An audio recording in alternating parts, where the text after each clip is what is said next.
যারা ষড়যন্ত্র করছে বাংলাদেশে। আমরা বুঝতে পারছি গত 4 মাস এদেশে একটি নিরপেক্ষ এবং অন্তর্বর্তীকালীন সরকার আছে। তারা মনে করছে তারা দুর্বল, কিন্তু এদেশের মানুষ কিন্তু সকলে তাদেরকে সমর্থন করেছে। আমাদের মতো সর্ববৃহৎ জনপ্রিয় দল এই সরকারকে সমর্থন করেছে। এই জন্য যে এই আন্দোলনে যে মেসেজ বা যে তারা ওয়াদা করেছে যে জনগণের অধিকার ফেরত দেবে, স্বাধীনতা সার্বভৌমত্ব শক্তিশালী করবে, আরও যেগুলো দিয়েছে, আমরা চাই এগুলো তারা বাস্তবায়ন করুক। সংস্কার দেশের মানুষ চায়, বারবার প্রমাণ করেছে।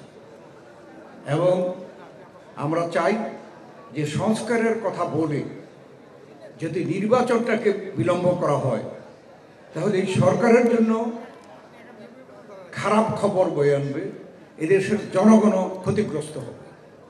অতএব সংস্কার শুরু করে আমরাও সমর্থন করব, কিন্তু সর্বাধিক গুরুত্ব দিতে হবে নির্বাচনকে। নির্বাচনের রোডম্যাপ দেন।